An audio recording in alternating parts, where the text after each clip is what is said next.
Olá, irmãos, graça e paz, tudo bem com vocês? Vocês já pararam para pensar sobre 1 Tessalonicenses capítulo 4 junto com 1 Tessalonicenses capítulo 5? Porque no capítulo 5, o apóstolo Paulo fala que relativamente aos tempos e às épocas, eles já estavam com o entendimento completo em relação à vinda do Senhor. E que não havia necessidade de escrever para eles, mas o Espírito Santo induziu o apóstolo Paulo, mesmo assim, a escrever. Agora, que tempos e épocas são essas? Na palavra de Deus, principalmente lá no livro da lei, a palavra tempos e épocas, tempos determinados pelo Pai e época, são referentes às festas do Senhor. Então o apóstolo Paulo estava falando ali das festas, ainda que ele não usa as palavras festas, mas ele estava falando. Se ele está falando da vinda do Senhor, não tem como ele não estar falando das festas, não é? Tem que ter trombetas, tem que ter expiação e tem que ter tabernáculos. E ali ele fala da vinda do Senhor como um ladrão. Presta atenção no seguinte: se em 1 Tessalonicenses capítulo 4 ele pregou um arrebatamento secreto, como que em 1 Tessalonicenses capítulo 5 ele vai estar falando da vinda do Senhor como um ladrão para a igreja? Como? Porque se você pegar todos os textos da vinda do Senhor como um ladrão, na palavra de Deus, e isso é missão sua, nesse vídeo não vai dar para fazer isso, você vai ver que a vinda do Senhor como um ladrão é uma só, é única, e é após a grande tribulação. Como que fica isso? Se o apóstolo Paulo fosse o pré-tribulacionista, ele teria que falar assim: irmãos, em relação aos tempos e épocas determinadas, vocês sabem que nós seremos arrebatados 7 anos antes da grande tribulação, e os que ficarem vão passar por isso, e por isso, e por isso, e por isso. E ele tinha que exortar a igreja, assim como os pastores pré-tribulacionistas, com a sua fala bonita, exorta a igreja hoje, fazendo falsas promessas.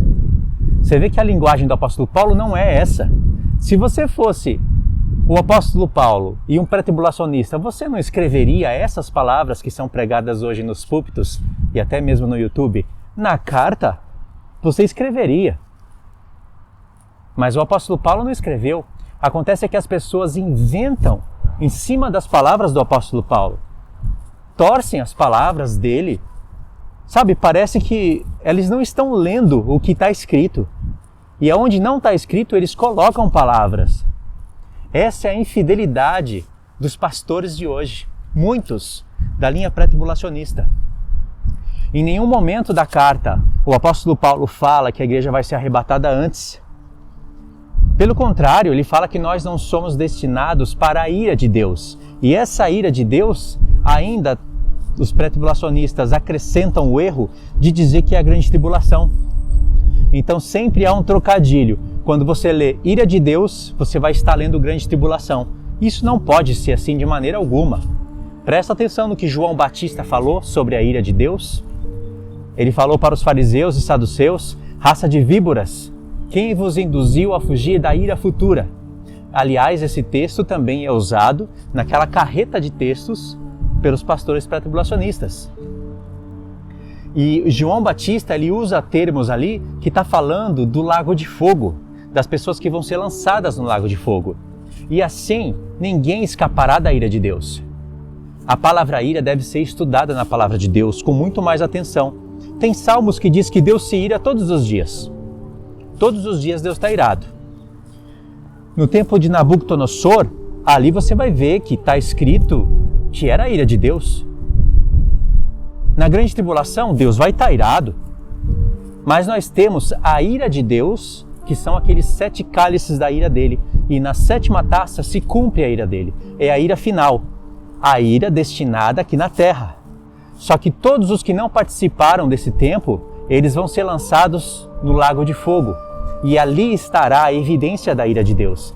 É isso que o apóstolo Paulo está falando em Romanos 2. É isso que ele está falando em 1 Tessalonicenses, em quase todos os capítulos. E assim ninguém escapará dessa ira.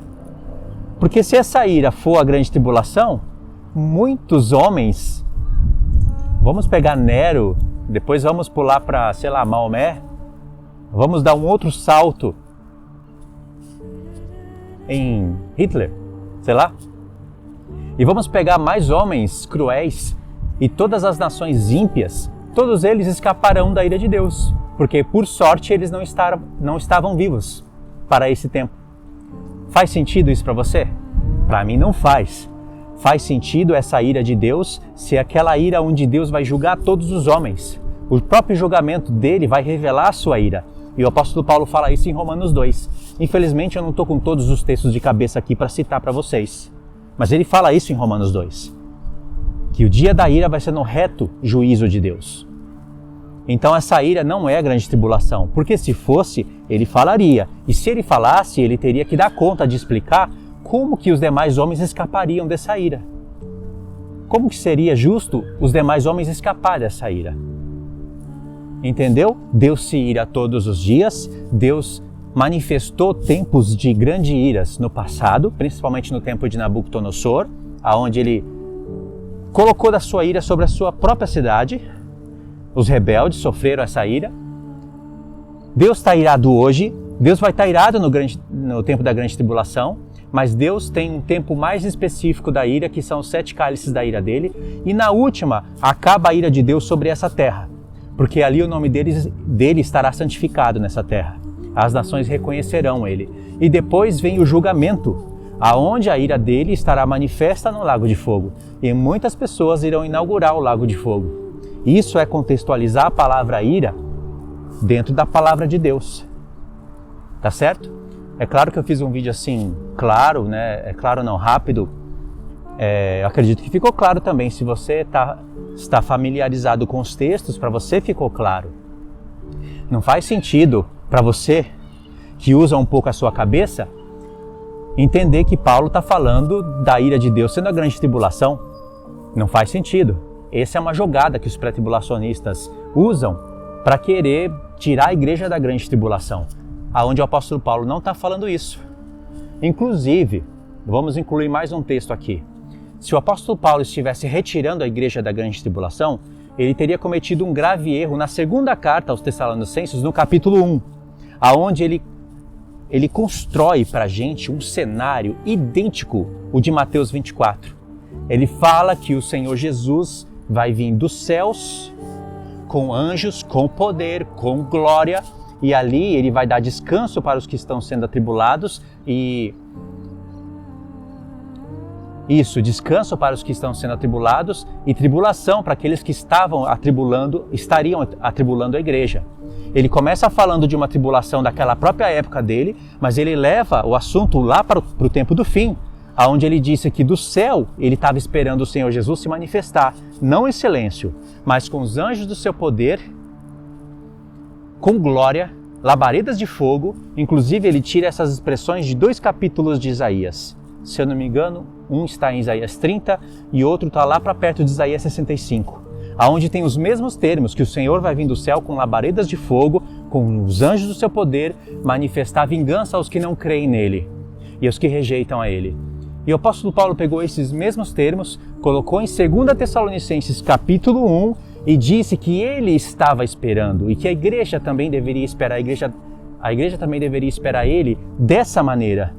Então jamais na primeira carta ele pode ter falado de arrebatamento secreto, muito menos no capítulo 2, que é um assunto logo em seguida desse capítulo 1, que os pré-tribulacionistas não leem.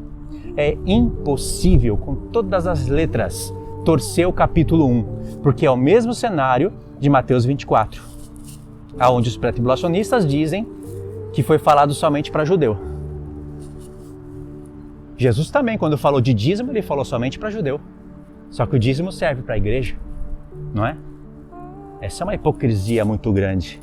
Entendeu, irmãos, a soma dessas ideias? Assim você contextualiza a primeira carta junto com a segunda e com os demais textos da palavra. Compreenderam? Então é isso daí. O vídeo de hoje eu termino aqui. Estou falando isso para vocês. Vou deixar alguns vídeos na tela final para vocês assistirem junto com esse daqui. Esse daqui eu não li nenhum texto.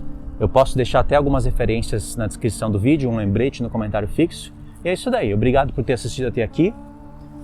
Queria também que você me ajudasse lá no Instagram, se inscrevesse lá. Estou postando alguns conteúdos por lá também. E a gente se vê nos próximos estudos. Fiquem todos na paz. Deus abençoe.